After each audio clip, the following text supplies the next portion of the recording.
Hey guys, thanks for joining me. My name is Victor Robinson. I am the owner and operator of Victor's Envision, and today I would like to go over a few things with you when it comes to the real estate market. Um, I am a military veteran, an inspiring entrepreneur, a philanthropist, an activist, and a generational wealth coach. I really like and enjoy helping people understand how different assets work in different markets, whether it be real estate, whether it be the open market S&P 500, and really understand what's going to be best for them to build generational wealth and what does generational wealth look like and how to understand that in a lot of different spaces. I currently work in the financial services industry, which is a big way of saying I work with people in this space and help them understand how all of this works. And today I would like to talk to you about deal evaluations in the real estate market. So some previous topics covered are market review, key terms, reviewing current strategies, underwriting the deal, mastering leverage, buy versus build, and the building process in review. So today we're going to stick more towards the building process and the building deal evaluation. So really look forward to going over that with you. So let's just get into it. So today, one of the deals that we're going to look at is going to be a piece of property in Mobile, Alabama. Like I said, we've already gone over, market research and understanding the quick gist of deal reviews. But what we're looking at with this is okay, well, what's the comparison between buying a single family home or moving into the multifamily market, buying larger multifamilies, right? We went from a 12 to a 32 and thinking about it from a 24 and just understanding how to add leverage and it just compounds and compounds, right? But what about building? Right? What happens if there's nothing in the market, or if I think that I want to use my money to build something? What does that mean? So one of the interesting things about building is that just take a look at this site, right? When most people see this site and they drive by it, actually, I'll ask you, what do you see? Like, what do you think about? For me, when I see this now, right? I mean, I grew up by this field. Now I think about straight cash. Cash. Everybody thinks about, land as money, but think about it from this perspective. We're looking at purchasing 20 acres, right? But how many acres does it take to build an apartment complex, right? So let's just say, for example, I do a deal with the landowner, make them a part of the deal. We purchase the deal for whatever price that they objective, right? We take a look and see what we actually want to pay. But let's just say we make them a part of the deal, and instead of selling the land directly to us immediately, we say, well, we will buy the land, we will partner with you and buy the land when we complete the project. But we'll make you a part of the project, and this is what your return will be if you just give us the rights to do these things on the land with you, right? So we don't put any money up and we pull them into the deal, right? And then before we even start the deal for ourselves, we work with our engineers and we divvy this land out. We determine everything that I'll go over in the next section, which will be the building process. But we don't just think about the land as a total price. We say, okay, well, I'm personally going to buy this land for $0. I'm going to take 5 acres and I'm going to build a multifamily complex. I'm going to sell the other 15 to other builders and home buyers, right? And I'm going to price that. So I come up with a price of about, let's just say, $25,000 per acre, right? I have 15 acres at $25,000 per acre. That leaves about $375,000 in profit, right? I take that to the banker and I say, hey, I've already sold the rights to these properties of land. I would like to partner with you to do the building and the financing for all of these things. Now, we already went over LTC and LTV. You tell me what that means, right? Think about it. And I'll give you a second, right? Hit pause if you haven't already thought about it. That means that we go into this deal with $0 and we come out with a multifamily complex. We turn this dirt into over $3 million worth of net revenue. That's what I see when I pass this land. But that only comes after market review, key terms, what are you currently doing, understanding underwriting, mastering leverage and the leverage players, and evaluating which deal is best, buy versus build, right? But that's what I see when I see this dirt, right? I see potential, possibilities, and the truth is you don't need this land to do it. It can be just about any land. You need a plan and a team behind you, and we'll get into that with the building process. So let's dive deep into what it would look like, what it would cost to build a 32 unit complex on these 20 acres of land. So I keep saying 20, but I know it's 18 and it's kind of driving me crazy. So I'm going to try to switch over to the term 18.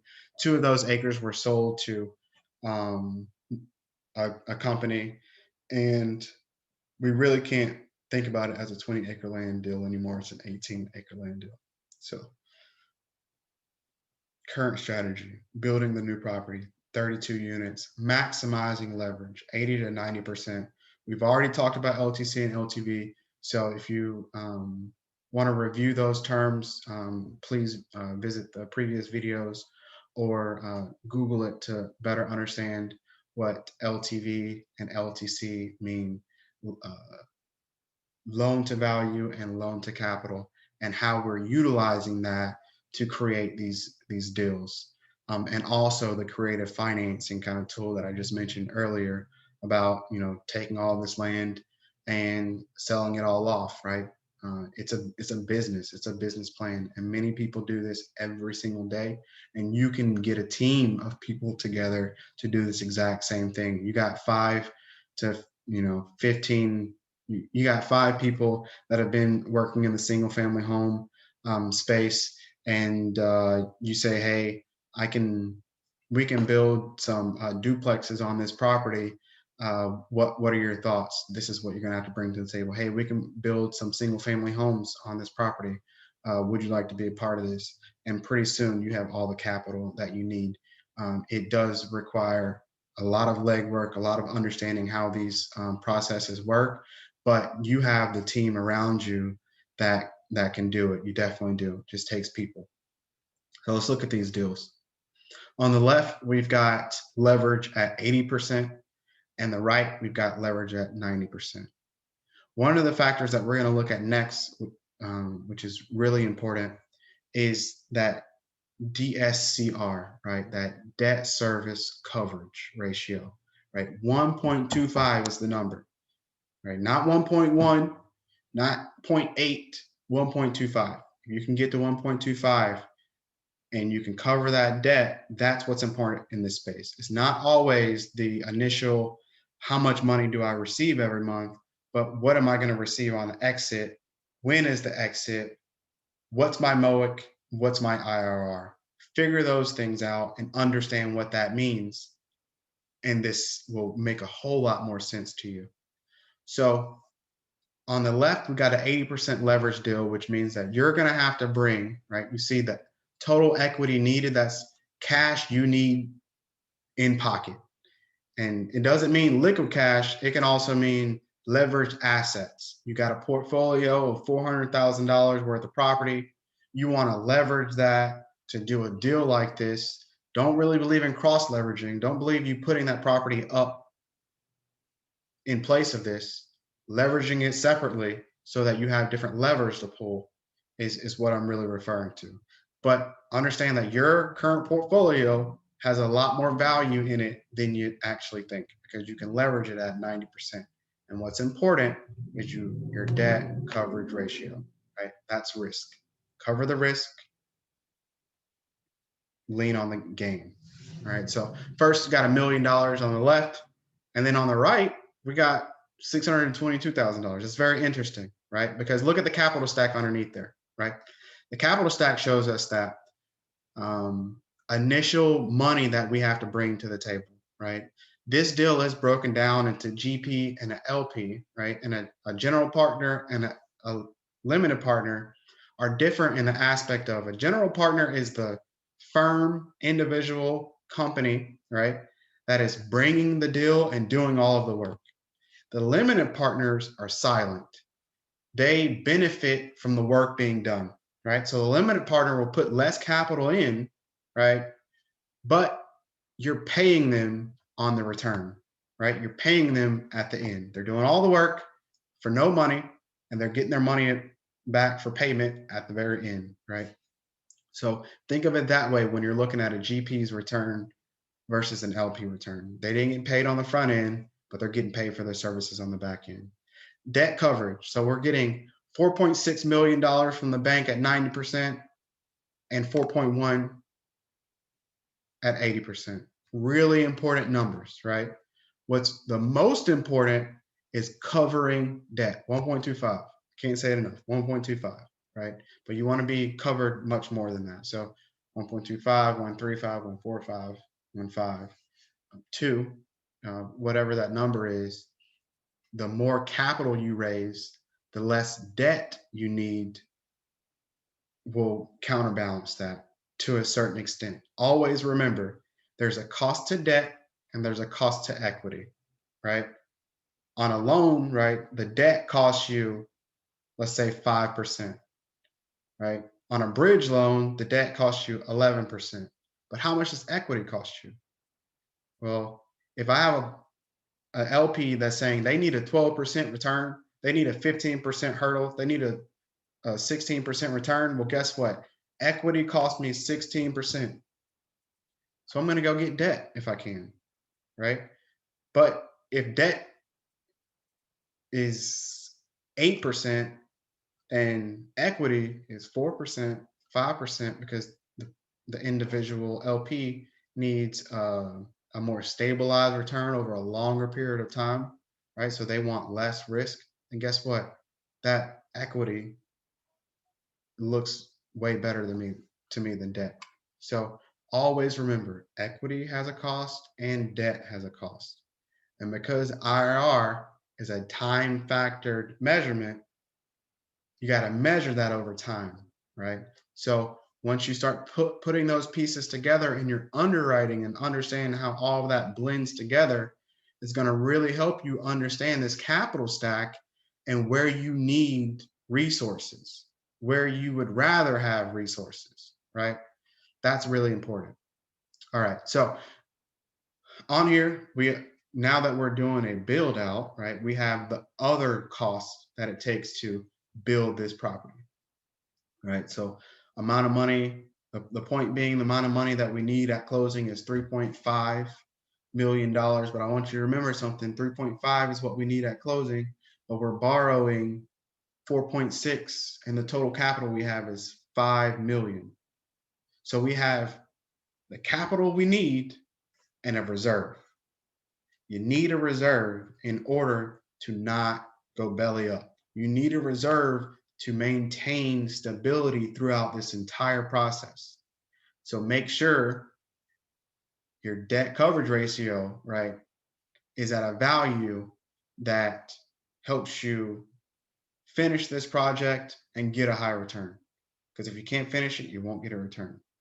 If your numbers are too tight, you won't get a return, right? Or your return will be low. So putting all of this in your deal evaluation, understanding this is going to be extremely important for you. So I think we nail that down.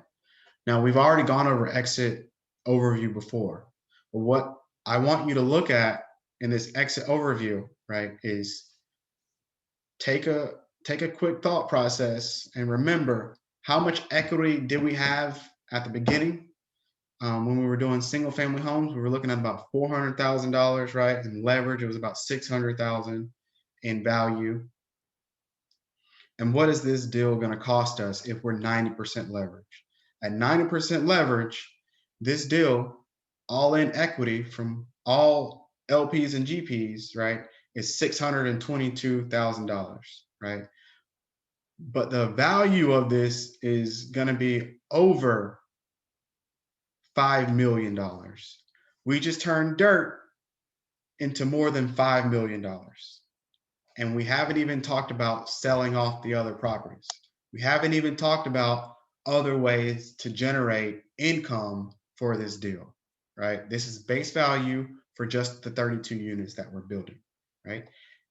And I would also like to note that this evaluation is done in strict contrast with a property that's less than 2 miles down the street that was built in 2013, I believe, right? So we're using their numbers, our current market price of how much it would cost to evaluate if we want to buy another single family home, if we want to buy a 12 unit complex, a 32 unit complex, or build, right? That's how you do a market level evaluation. Understand all the pieces it requires in order to get the value out that you need. And what's the return on this investment? Almost 30% IRR over the course of 10 years. But you really need to understand why it's that way and how it breaks down in order to get to that 30%, right? But on the other spectrum, right, if we did an 80% leverage, okay, look at what it would cost us. $1 million in equity, which is perfectly fine, right? Our IRR would be less because IRR is a time value metrics, and it is necessary to have leverage in order to have a higher IRR and a higher MOIC. The less money you put in the deal, the higher your IRR. And the same with the MOIC. The less money in, the higher the IRR. So do not use those as just a simple way to measure return. There's so many different metrics that are necessary in order for you to do a full evaluation of debt versus equity and return, right? But let's just stick to the numbers. Utilizing less leverage, your IRR is going to drop, but it's still really great. Your MOIC is half of what it is because you're using double the amount of capital. But guess what? On the back end of this, you're going to be happier that you use less capital if you have it, because you'll get more money on a monthly basis. You get less money on a monthly basis with more leverage, because look at how much the debt is costing you, right? At 6%, your annual payment is $300,000 on the 90%, and your annual payment on the 80% is $298,000, right? So when you're doing a deal review, you actually want to find the metric that splits these two in half, right? I want to be levered, but not over levered. I want leverage, but I want to make sure that I'm getting capital out every month and that I'm covering my debt service, right? So let's take a look at what the NOI is, right? Because that's really important. So think about this. So for 400 and I'm going to use round numbers. So my NOI, so my rent minus expenses is $454,000. And then my annual payment for that note is $336, right? So let's just make it even and call it my net is $100,000 on this deal, right? That's great. The deal makes $100,000 a year, right? That's not bad, okay? For this class, this asset class, it's not bad. $100,000 a year. Then we take a look at this deal, right? We put more money in up front. We're going to get more money on a monthly basis. So our NOI is still going to be that $4,500, but it's only $300,000 as far as the debt service, right? So that's the difference in what I'm making. So that's where you ask yourself, right? How long would it take me to pay back another $500,000 versus just borrowing that $500,000 and taking a $30,000 a month um, cut every month? Well, you do the math. I'll take the leverage. I'll take the $30,000 a month less because guess what? The bank is lending this to me on the NOI number. That's what's really important for me in 10 years. I need this NOI number to increase. And it will take me what, 20 or let's see, $30,000 to make another 300. So 10 years it would take me to make these two equations equal, right? So that's a lot of information. Maybe you caught that. But the point being is it would take me 10 years to make this money back, right? When we talk about leverage, we talk about safe leverage. That's what's important. So if this is safe and we cover our debt ratio, I'm going to make more money here. This is what I'm actually going to go with, right? What's important, right? Am I going to be able to cover my debt? What happens if we're at 50% capacity? Can I cover my debt in that scenario? That's where you go into deeper models of understanding what happens in this scenario, what happens in that scenario.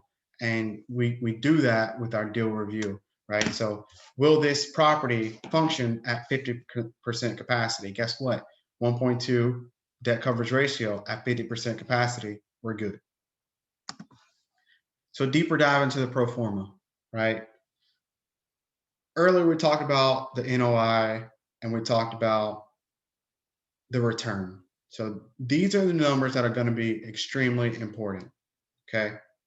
So over the course of every year, right, we're looking at that NOI and we're looking at the money that's coming back to your investors. Okay. So we talked about what makes up the NOI. So let's go over that and actually see these numbers, right? So let's skip year one because we're going to be building. Let's skip year two because we're stabilizing. And let's get to year three. Year three is really important for us. Okay. So we have the net revenue, right? That's your rents. And as you can see in here, we're looking at a physical vacancy and an economic vacancy. Some people utilize this as a singular number. This evaluation takes it a step further and say, well, what happens if COVID hits? What happens if we add another stressor to this deal review, this underwriting deal, to make sure that we're at the right debt coverage ratio? So here what we're looking at is average rents are about $1,000 a month. That's what we utilized previously, right? And we see that our net revenue after our vacancies is somewhere around $500,000. One thing that I really want to point out with this new build, right? We're increasing our other income more than most properties can by adding in green and efficient services such as um, lights, such as how we heat and cool the property. And we'll go into that when we go into the building process. But what's really important is that with this new asset, we add a line that older products do not have. So when we go to sell this property, guess what? Instead of being at a 6% cap rate, we're automatically at a 5% cap rate because everybody wants this other income because it increases what? The net operating income. This same 32 unit apartment complex in Citronelle, Mobile, Alabama, its NOI maybe it's gonna be $118,000 less, whatever that number is, because they don't have all the efficiencies that we're building into our new builds. That's really important going into the future, right? But in this, we also have our operating expenses, right? What does it take to operate this building? What's important to notice here is that as a, let's say that you're doing this as an individual, you're not doing this as a firm, you're not doing this as an investor in the aspect of your portfolio manager for other people. You're doing this on your own, right? So let's take a step back and think about how we're making money, right? In before that net operating income, how we're adding it in those expenses, right? So guess what? Say this is a 32 unit property. You don't need anybody there day to day, but you can be there day to day. Pay yourself. Boom, $10,000 a year, right? And so also say that you have someone actually physically working there, right? What we've already built in here is a payroll. So you're taking the $10,000 admin general fee, right? But say you have a friend of the family, a cousin, a niece, a nephew, whomever, working the front desk every day. You pay them $24,000 a year.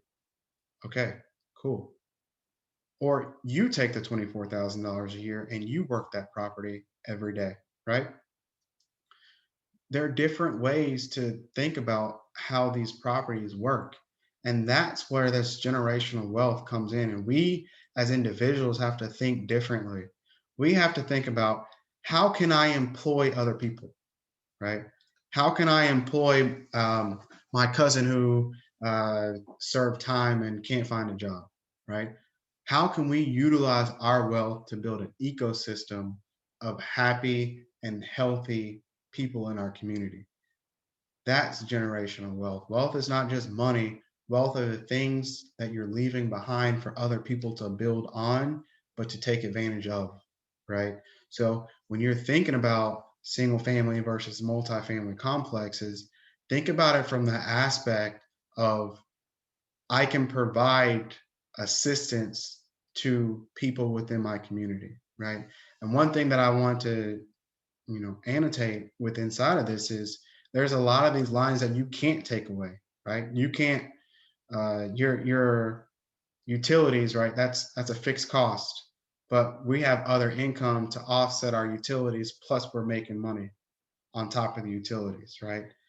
One of the things that's not in this deal is, we are the internet operator, which means that we've bought the rights to sell internet to the units, and the price is already fixed into the units. It's a way to increase your other income.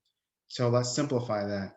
Let's say that a service provider charges $25 a month for 1 gig.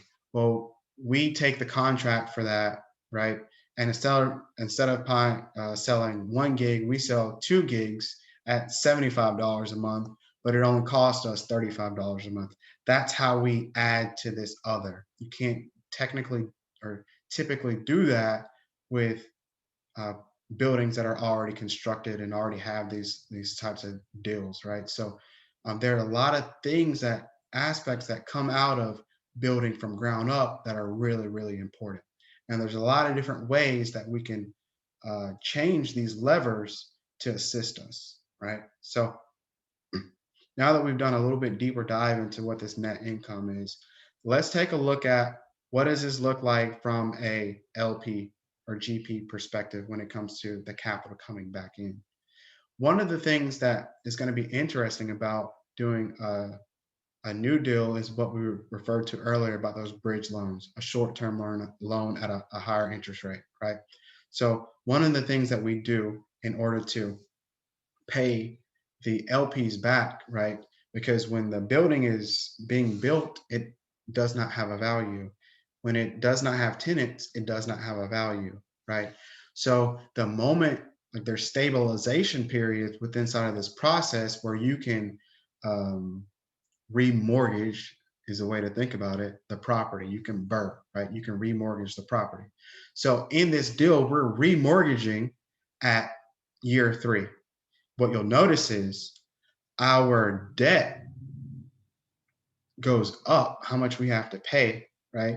So our cash flow that we can send back to investors is decreasing. But what are the investors receiving at this exact same moment, right? What they're receiving at this exact same moment is net cash from the sale, right, of that property. We've gone from a $2 million loan to a $5 million loan at 80%, that establishes the fact that we're basing it off of the NOI now. That's what's really important about these building deals, right? It's the fact that what this water flow looks like. So essentially, we pay our LPs back by the third year. So let's take 2 steps back here, right? LPs put in $591,000 in year 0, right? By year 3, we provide 2x the money when we refinance the property. That's where the capital comes back into these plays, right? So as a GP, I have 2 options, right? Some LPs, they want all the money and they want to go do another deal with us. Some LPs want to stay in this deal, and that's perfectly fine. We leave those LPs in the deal, right? And we buy them out and we start a new deal. Make sure throughout all this process, you're talking with your CPAs, your lawyers, your underwriters, to understand how this process works, how to start deals, how to stop deals, and make sure that you're working within the realms of the contract that you originally signed. Typical deal terms, right? They run anywhere from 6 to 10 months. I'm sorry, 6 to 10 years. Why that is important is because what you don't want is an LP that's putting their money in there. It's their last dime and they need it in 3 months. They need it in 6 months, right? You need long-term capital partners. You don't need short-term capital partners. That's what debt is for. You need long-term capital partners, right? That understand, hey, by year 3, we're going to have all that money back, but we're going to take the hit by not getting as much net from these properties. So let's take a look back, right? The net goes back to $54,000, $65,000 a year after that. But we can balance that by not taking out such a large loan, right? And leaving some reserve on the books. In the deal underwriting, that's where you find that balance with that debt coverage ratio, right? I don't want a 1.25 debt coverage ratio. I want a 1.4 so that I know that at 50% capacity, we're still good on cash, right? Or we take this net that we got and we utilize that as a reserve for the rest of the time period for this deal, okay? And we use that capital to get into another deal. There's so many different aspects, so many different ways that we can, leverage this and utilize it to our benefit. But let's just get back at looking into the return for the LPs, and we're going to stick to it, right? So a general structure, it really depends on the deal. It can be a 90-10 split between the GP and the LP. It could be a 50-50 split between the GP and the LP. It all depends on the negotiating power of the bodies at B, right? If I got $500,000 into a $50 million deal, I can expect no over the hurdle return, right? But once the LPs get their return back, they said 12%, right? Everything above 12% is generally split 50-50 between the LPs and the GPs. In what we're looking at right now, what we're looking at is that kind of split, right? So when we pay, and this scale is going on the 80%, right? So in 80%, we put up $1 million, right? So after the third year, when we refinance, we're basically paying back what we owed, right? That $1 million. And then everything after that is what we'll split 50-50, right? So this is the deal structure that basically gets us to this 23% return. Right. So just a second ago, we were looking at the 80% split. But if we look at that same exact deal and we leverage it at 90%, this is kind of what we're looking at, right? We're looking at a deal that where because we use leverage much more, our return on the deal is much less initially, right? So we're waiting towards the end to get most of our money back. But that's because we're not putting as much capital into this deal. That's where that balance comes back into play, and you can see it in real life here. Okay. In real life time, if you got the 20%, put the 20% up because guess what? It's going to be worth more. If you got only 10%, put 10% up because it's worth more than 0% and not being in this deal. But also remember that that's where the IRR, right, gets a little bit shaky. And that's where that MOIC gets a little bit shaky. And that's why you got to understand these deals. Because think about this, right? The IRR on this deal is 27%, and the MOIC is 6.49%. But our overall return, right, is much less, right? Our net MOIC is a 4.3% return, right? And our net MOIC on 80% is a 3.4% return, right? And if you don't understand how these numbers work, you really won't understand how to evaluate what your return is, right? If we look at the earlier deals, what you'll notice is our gross MOIC and our net MOIC are about the same because they're not doing a complex evaluation of, well, what does capital cost me? What does equity cost me? Take a step back and understand those pieces so that you can really understand how much equity you want to put into a deal so that you get more equity out. But also a key metric in understanding is maybe I leverage that 90% on the onset, but when we pull our capital out, right, I take less capital out of the deal, right? I take less capital whenever we get the initial return so that I increase how much I have in the deal so I can make more money on a monthly basis, or so I can make more money the next time that we refinance. There are multiple levers to pull in order to make this work for you. So what we've really gone over in detail today is understanding risk and reward, understanding what deal structure looks like from the aspect of buying a piece of property versus building a piece of property, and some key factors that we really need to factor into that. But more importantly, what we're looking at is how does your current strategy mesh with what you could potentially be doing? How much more money could you be making utilizing the same amount of capital that you were before, right? So let's look at this before we exit today. So we were putting up call it $400,000, and the max amount of money that we could make,